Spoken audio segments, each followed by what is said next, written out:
Hello and welcome back. This is the Minitown Bicycle Series video number 17. In this video, we'll drop all the components onto the raw frame and then take it for a test ride. Let's get started.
Alright, it says something about a chain guard. I don't have a chain guard, but I got a dust cap.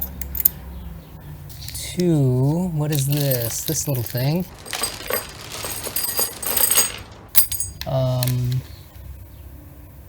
It's just a little ring, huh? Snap ring. Install the CS S500 sprocket. This doesn't look as fancy as the picture. Different directions for different things. All right, so this goes on here. I think it faces out. Let me just take a quick look. Out. All right, snap ring. You get the snappy ring on here. There's probably a tool to get these things on. I'm gonna use the tool called my hands. Okay, maybe not. I see where it needs to go. It's just a very wide flange. Wow. Okay. Ooh, boy, oh boy. Ooh, I'm so close. Whoops. This is so hard. All right. Okay, I did a really quick search online, and this is not a typical snap ring. So normally it gets wider here, and then there's two little holes, and you stick a little pin wrench in there and open it up to get it on. So I'm gonna try looping a wire around one side and a wire on the other, and then pull it apart. Okay, here's what I got. So I've got this set up on a C-clamp. Might not be the safest thing in the world, but I'll, make sure my face is not right in front of it. A little more room on these wires, because this is hitting. C-clamp was overkill. I just have two pieces of wood with wire wrapped on each end, so the wood gives me a little leverage.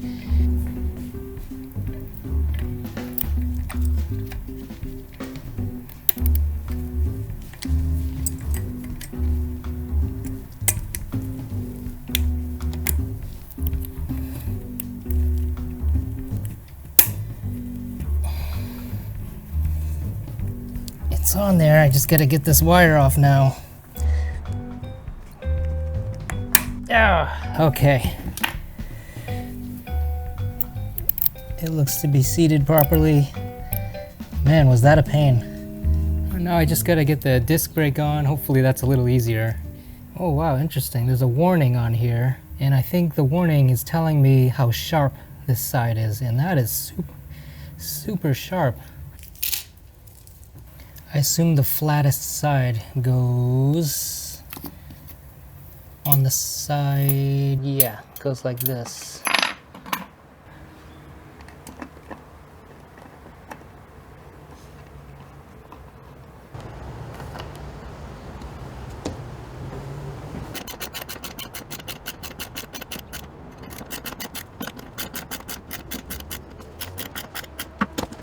So this goes on here, and this goes on that, and then this. Should I put a little grease on here? I think so.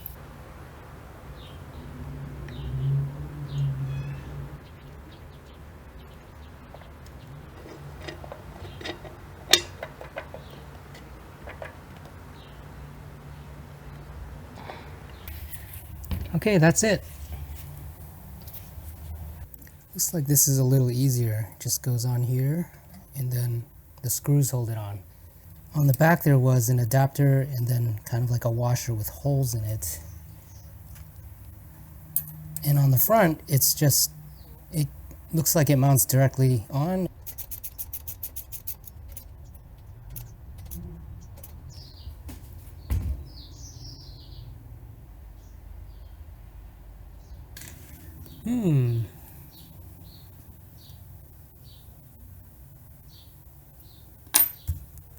This hasn't been faced yet, so that is the next step.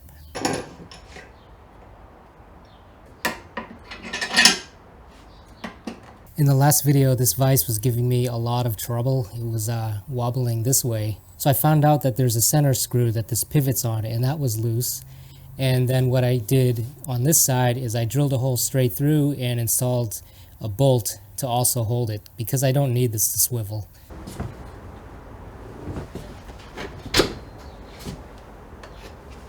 Here's the fork facer tool, and there's two sides, so there's a 27.5 and a 27.1.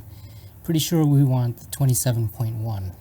So this is about 27.04. Okay, so we got our fork, and that's about 27.02, and then we have our bottom 26.92 cutter. The side we want is 27.1.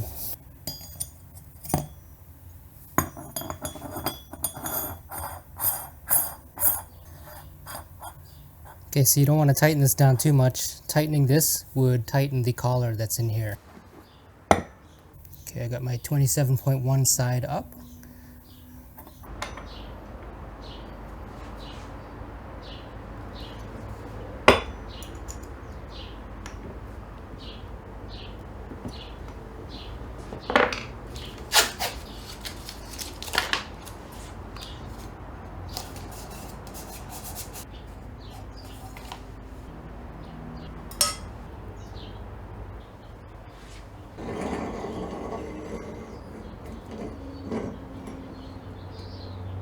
So you can feel as you tighten this top collar, it tightens up the sleeve inside, and now it's pretty snug on there. It can still move, but not too much.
I'll get this stuff on and then I'll know where to cut.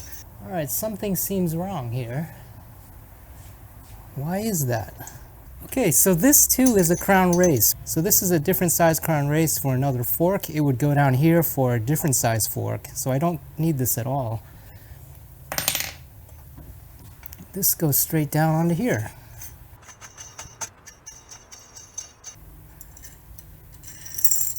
And this. Oh, right. Let's get a measurement on this.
So I've already been in here, but I want to open this up to show you guys what needs to be done.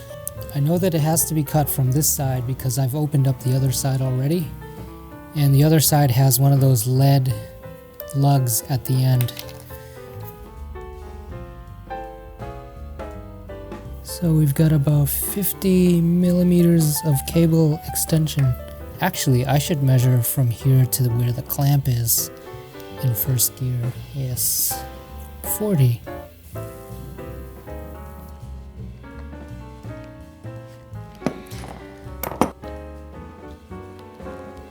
Okay.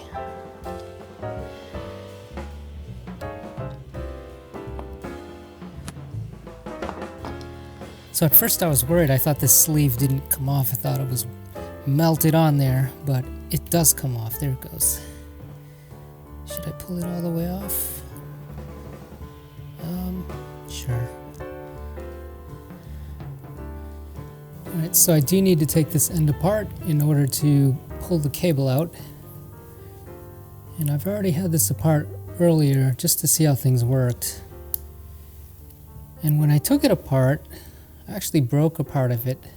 Tiny little cheapo plastic tab that just broke off. I do want to be careful. This whole assembly is super cheap. It's all plastic. Okay.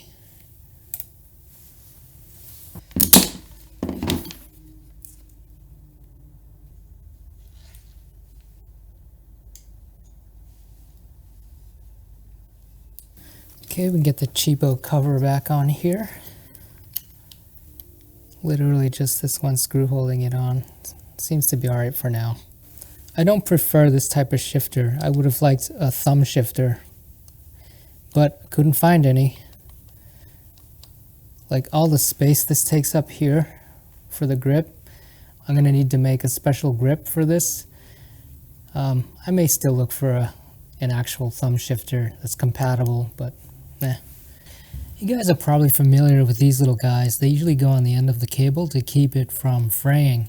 When I took this apart, it didn't have any on there, and I'm assuming because there wasn't enough space inside the enclosure for this. So what I'm gonna do is, I don't like it fraying, so I'm gonna put one on, but what I'll do is I'll cut this down to like half the size. First Dremel I ever got, close to 30 years old now. Still have it, still works. It did break once inside. It has a little plastic coupler sleeve from the motor to this to the drive. The plastic coupler dried out, so I had to replace it. And when I replaced it when I bought two, and I'm still on the second one.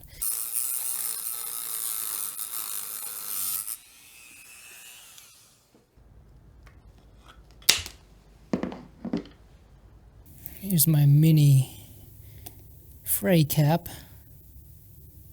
Might be a lost cause.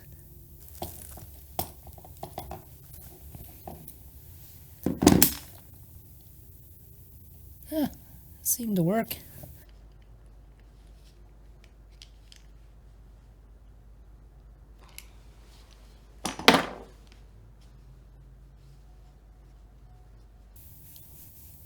Hopefully I don't need to take this cap off again and everything is happy in there.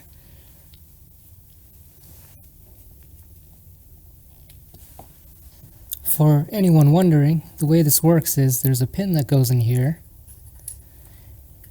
and there's a little springiness to it, and inside the hub it's changing the position of most likely some gear or some kind of clutch inside. Don't know exactly how it works inside. And so this guy, which I put the cover back on the bottom, the cable pushes this little paddle on this thing, and so the way this gets put on here is it just slips over, and then this tensioning screw tensions up against the bolt so it doesn't come off. Right now it's in first gear,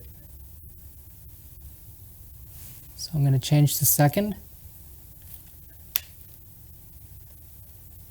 and now I'll change to 3. Back down.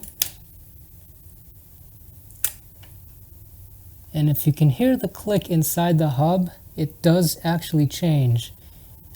From 1 to 2 is hardly noticeable, but I can feel a little difference on the pedal.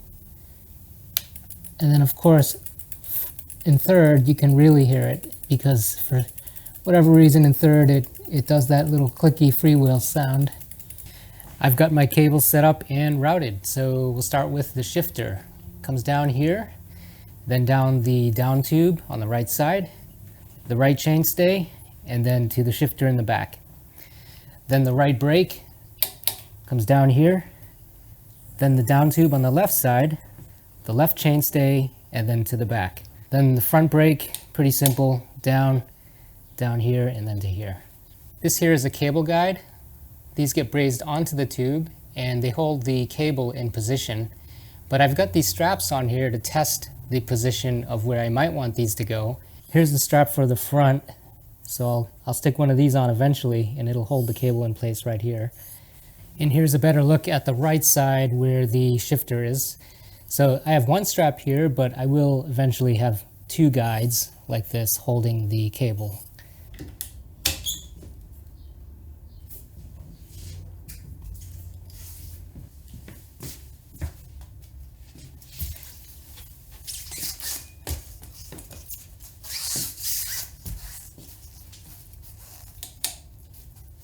I'd be lying to you guys if I told you I didn't do a sit test on this bike already. So I had to test the seat height and the handlebar height. But I can say it feels really nice.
Alright, I was out riding about 30 minutes, testing the brakes, cranks, shifting, and overall general feel of the bike. It was a pleasure to ride and everything worked great. As expected, I didn't like the shifter position. It just takes up too much grip space on the this style of handlebar. I did, however, really like the shifting action and found myself shifting quite a lot, mostly from second to third. First gear was just too low and pointless for the flat path I was on, but it will come in handy if I'm ever on a hill. This bike is for the wife and she never shifts gears, so imagine she'll just be in second the whole time, and that's totally fine. No judgment here from a guy who likes to ride fixed. So yeah, aside from the shifter, all is good. Thanks for coming along for the ride, and I'll see you all in the next one. Bye.